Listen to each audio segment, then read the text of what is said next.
go, Cannon, New York.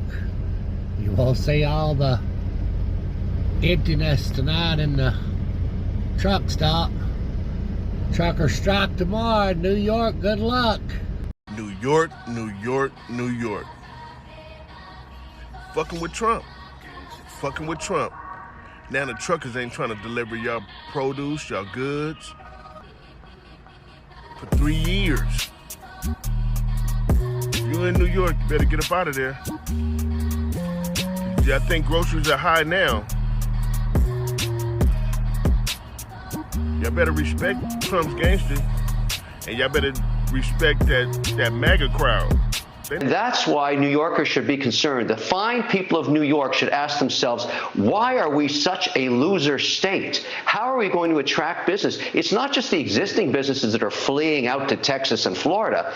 What about new money like this that I'm talking about, like a $4 billion data center? Not a chance I would put that in New York. Zero probability, never. And so they've got a lot of work to do to find themselves getting out of this situation. This has all occurred post-pandemic. Winner states versus loser states. Look at Tennessee right now, fastest growing city in America, Nashville. Winner state, good policy, competitive taxes. You've got to start thinking about this in the context of winners and losers. New York, mega loser state. Got to talk about the $355 million fine that has been issued against former President Trump by woke New York Manhattan Supreme Court Justice Arthur Aragon involving the fraud case against Trump's businesses, okay? And this is a big deal because there are a lot of people that are pissed off, okay? And we got to talk about the two groups of people that are pissed off the most outside of obviously Trump voters and Trump supporters. We're pissed about this because clearly and obviously this is politically motivated. This is just a part of the Democrats and the left strategy to try to destroy Trump. This is just on the financial front. They're trying to destroy Trump while also trying to throw him in jail for trumped up political charges related to January 6th in the election. But again, this is the financial front here. Okay, you also have the reputation front when it comes to, you know, the allegations of Me Too and stuff like that. So again, they're trying to destroy Trump on all fronts. Okay, this is the financial front.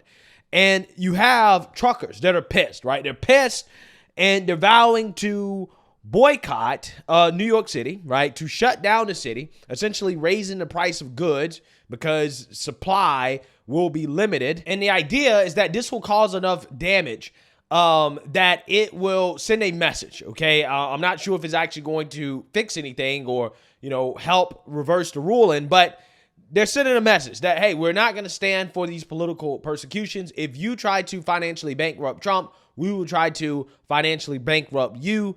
And that's essentially the gist of the point of the protest. And this is what they're planning on doing. Well, some of President Trump's supporters are pushing back against what they see as an unfair justice system, threatening a boycott that could have a major impact on the country's largest city. Some truck drivers say they're planning on refusing shipments to and from New York City in protest of that $355 million verdict against the former president in his business fraud trial. Dre Clark is live in Manhattan with the latest. Dre, what could this boycott do to prices, not just in New York, but for all of us across the country? Well, certainly if truck drivers were to boycott New York City, the impact has the potential to be very damaging and very quickly. We're talking about supermarkets, big box stores, and other businesses that rely heavily on trucking. They would feel the pinch, and so would their customers. About 90% of communities here in New York City rely heavily on trucking to move their goods. This morning, we're on the Jersey side of the George Washington Bridge, and every day you can see hundreds, if not thousands, of trucks crossing the bridge from Jersey into the city. Meanwhile, one man is now telling truck drivers not to come to New York City after former President Trump was hit with that massive multi-million-dollar fine last week. Take a listen. I've been on the radio talking to drivers for about the last hour 15 minutes, and I'm talking to at least 10 drivers going the other way. I'm heading down from Southern Wisconsin, and they're going to start refusing loads in New York City starting on Monday.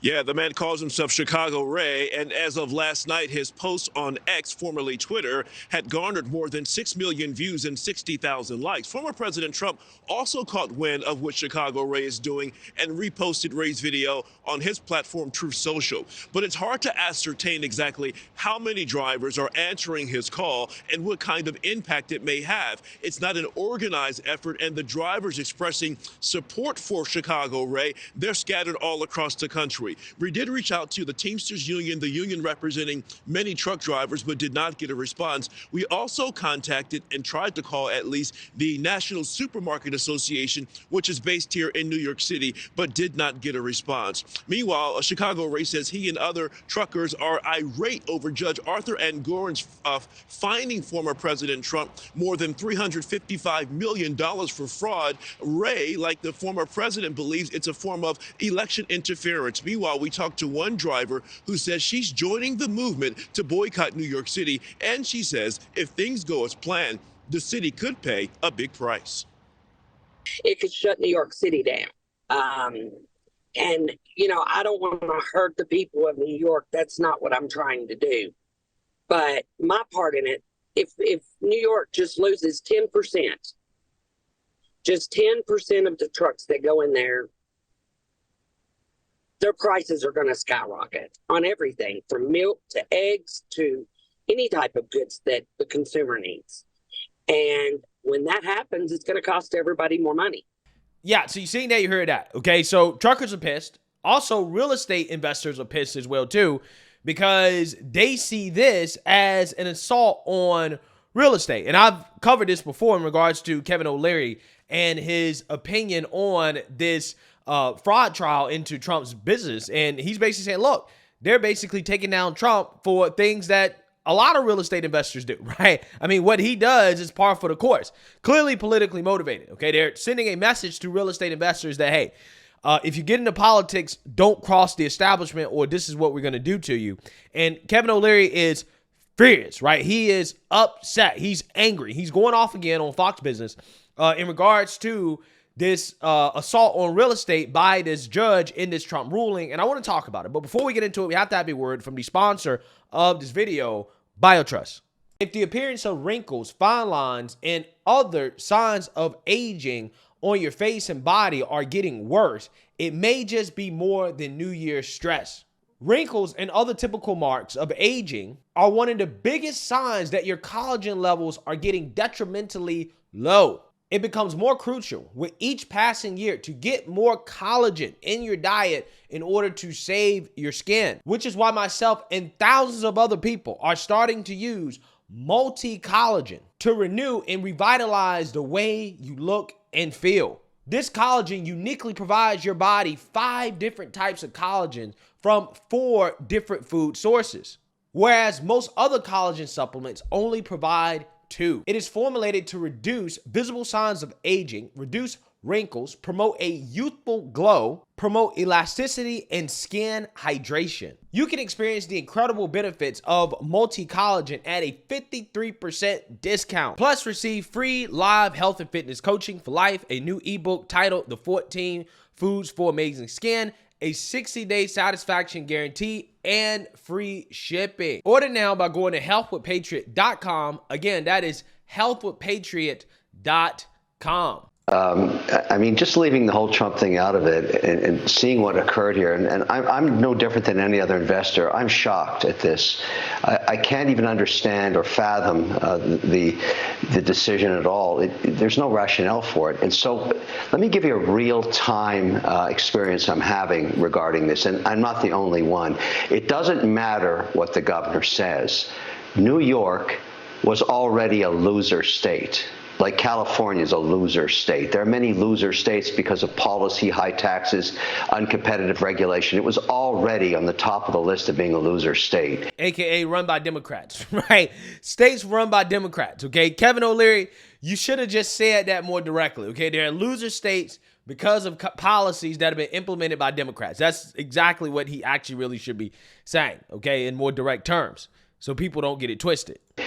I would never invest in New York now. And I'm not the only person saying that. And here's a real-time situation. In development in real estate right now, the hottest asset class is very high-end data centers. They cost anywhere from $2.5 to $3.5 billion each.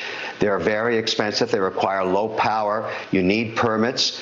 But most of the major institutions in the world need more data centers, and that's why developers like me are doing this. Now, you need power. So New York has Niagara Falls.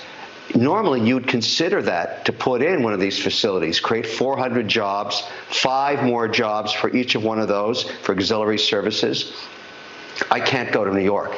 So I'm going to Oklahoma, North Dakota, West Virginia. AKA red states, right? Business-friendly states. Let me tell you something. You know, there are stories about how the Joe Biden economy is booming in red states, right? This is what they're trying to say. They're trying to say, well, the economy is booming in red states. Which, I mean, hey, there could be some truth to that in the sense that you have a lot of these businesses that are leaving these liberal cities and they're going to these red states that are doing better because they're more business friendly, okay? And they don't have to worry about their businesses being shut down because of some random pandemic, okay? And maybe there is some economic benefit to it that they are experiencing. Now, the country overall, I think, is in bad shape.